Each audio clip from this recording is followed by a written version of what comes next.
안녕하세요. 프레펠 한인교회 샘터 가족 여러분. 이렇게 영상으로 올해 다시 한번 여러분들에게 인사드립니다.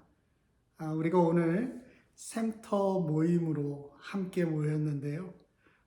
매 주일마다 에베소서를 통해서 우리가 말씀을 나누고 있기 때문에 오늘 에베소서 1장 15절에서 19절까지 말씀을 가지고 함께 여러분들의 삶을 나누는 시간을 가질 수 있기를 바랍니다. J.I. 패커라고 하는 분이 아주 유명한 분인데요. 이분이 쓰신 책이 있어요. 책 제목이 Knowing God입니다. 한국에서는 하나님을 아는 지식이라 하는 제목으로 그렇게 번역이 되었는데요. 이 책의 주요 내용은 제목 그대로 하나님을 아는 것입니다. 우리가 교회 다니면서 하나님에 대한 지식은 많아질 수 있지만 정작 하나님을 알지 못할 수도 있는 거잖아요. 아마 여러분들이 무슨 말인지 이해할 수 있을 겁니다. 이 책의 서문에 보면 J. 패커는 높은 발코니에 앉아서 지나가는 사람들을 내려다보고 있는 그런 사람들에 대한 이야기부터 시작을 합니다. 발코니에 앉아 있는 사람들은요, 여행자들이 오가면서 하는 말들을 다 들을 수도 있습니다. 그리고 때로는 그들을 멈춰 세우고 여러 가지 질문들을 던질 수도 있어요. 어디로 가고 있는지, 또 그리고 지금 무슨 생각을 하고 있는지에 대한 이야기도 물어봅니다. 때로는 여행자들이 걸어가는 그 길에 대해서 비판적으로 이러쿵 저러쿵 말도 하죠. 하지만 그들은 어디까지나 구경자일 뿐입니다. 그들의 문제는 늘 이론적이고 추상적일 수밖에 없다는 거예요. 왜 그렇습니까? 발코니에만 앉아있기 때문에 그래요.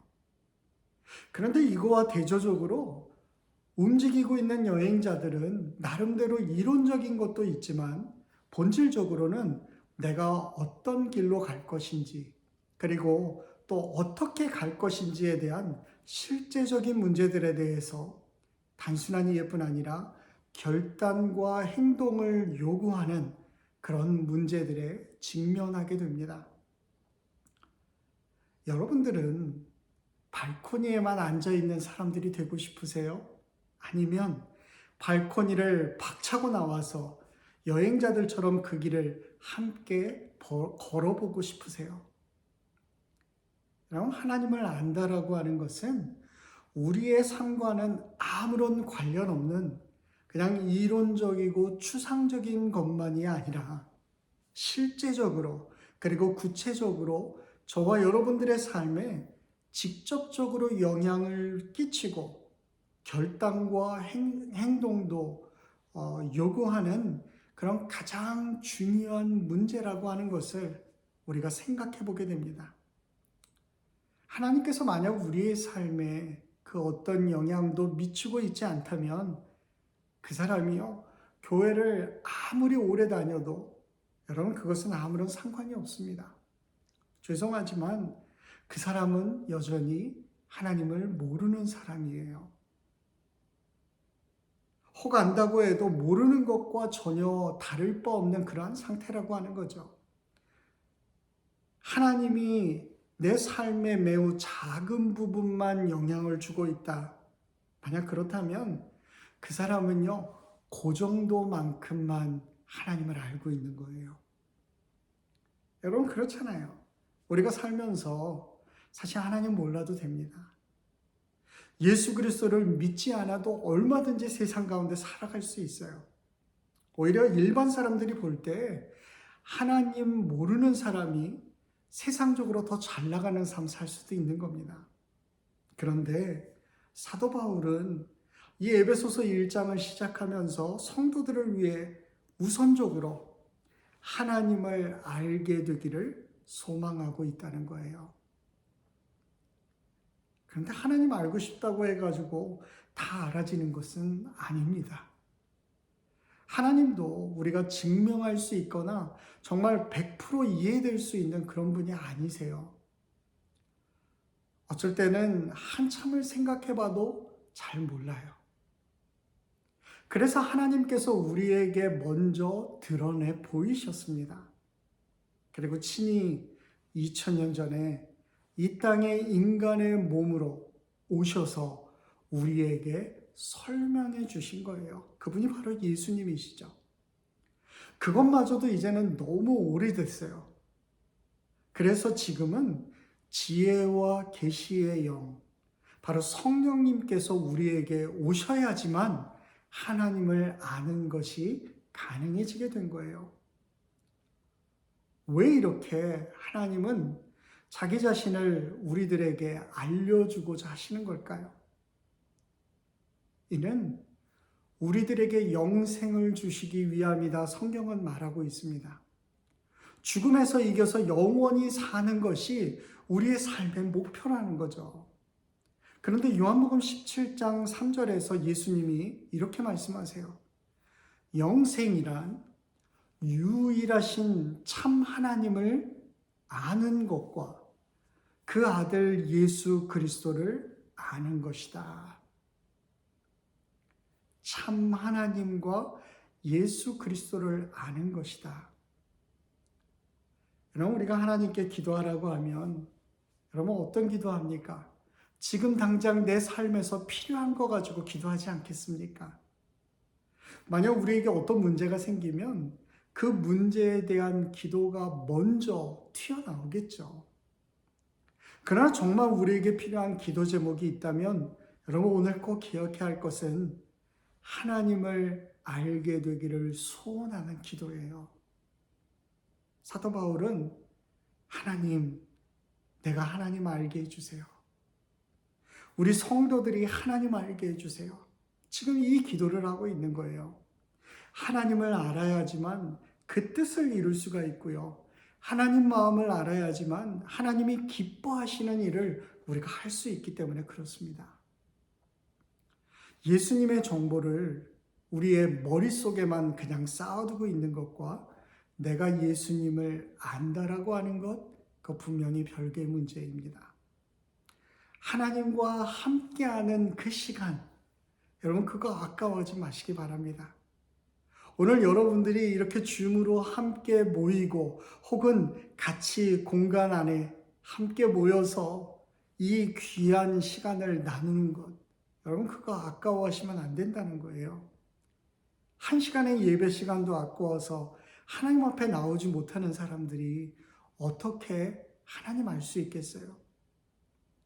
하루 몇 장 성경 읽는 시간, 몇십 분 앉아서 기도하는 시간, 그거 아까워하면서 어떻게 하나님을 깊이 알고 싶다고 얘기할 수 있겠습니까? 사랑하는 사람의 마음을 몰라주면 그 관계는 쉽게 깨지고 말죠. 그거와 마찬가지로 하나님과의 관계도 그렇습니다. 하나님의 마음 우리가 알아야 돼요. 하나님의 뜻 분별해야 합니다. 그때 우리는 하나님과 깊은 교제에 나아갈 수 있게 된다는 거죠. 우리 그리스도인들은 보물을 하늘에 쌓아두는 사람들이에요. 이 말은 우리가 정말 이 세상이 전부인 것처럼 생각하고 살아서는 안 되는 사람들이라는 거죠. 우리의 소망을 하늘에 두고 오늘 믿음으로 우리의 삶 가운데 한 걸음 한 걸음 걸어가는 그러한 여행자의 모습과 같습니다. 사도 바울 역시도 이 에베소 교회가 영적인 기업에 부유하고 헌신하는 사람 되기를 그렇게 원하면서 기도했던 것입니다.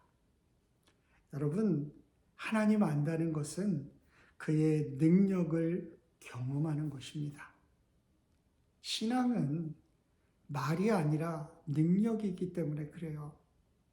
일단 하나님의 능력을 경험한 사람은요, 그거 절대 잊어버리지 않습니다. 하나님의 능력을 알기 때문에 그분께 전적으로 의지하는 삶을 살아갈 수 있게 된다는 거예요. 여러분, 영국의 위대한 설교가였던 존 스타트이라고 하는 분이 계세요. 그분이 이런 이야기를 합니다. 하나님을 아는 지식에서 성장하는 것은 거룩한 삶으로 성장하는 것에 필수적인 것이다. 삶에서 하나님의 능력을 경험하려면 먼저는요, 하나님의 지식을 알아갈 수 있는 기회를 자꾸 만들어야 하는 거예요. 여러분, 이것이 너무나도 우리에게 중요합니다. 우리가 이 하나님을 깊이 묵상하면서 정말 우리 일상의 삶 가운데 날마다 힘차게 그리고 자신 있게 살아갈 수 있기를 소망합니다. 여러분들의 마음속에 성령님께서 임하셔서 하나님 알고 그리고 하나님의 뜻을 이루는 일에 헌신할 수 있는 저와 여러분 되기를 주의 이름으로 간절히 기도합니다. 같이 기도하겠습니다. 참 좋으신 아버지 하나님, 오늘도 하나님은 하나님 자신을 우리들에게 드러내 보이기를 원하십니다. 우리의 마음이 정말 하나님을 알기를 소원하는 마음이 있는지 이 시간 생각해보고 그 하나님을 알아가기 위해서 내가 지금 삶의 자리에서 무엇을 할 수 있는지 고민하고 생각해보고 결단하는 시간 될 수 있도록 하나님 우리의 센터 모임 가운데 함께하여 주옵소서. 우리의 모임을 축복합니다. 어디에서 어떻게 모이든 하나님 그곳에 우리의 마음이 있게 하시고 모일 때마다 진정으로 우리를 만나주시는 그 하나님을 경험하게 하여 주옵소서. 감사하며 사랑 많으신 예수님의 이름으로 기도합니다. 아멘.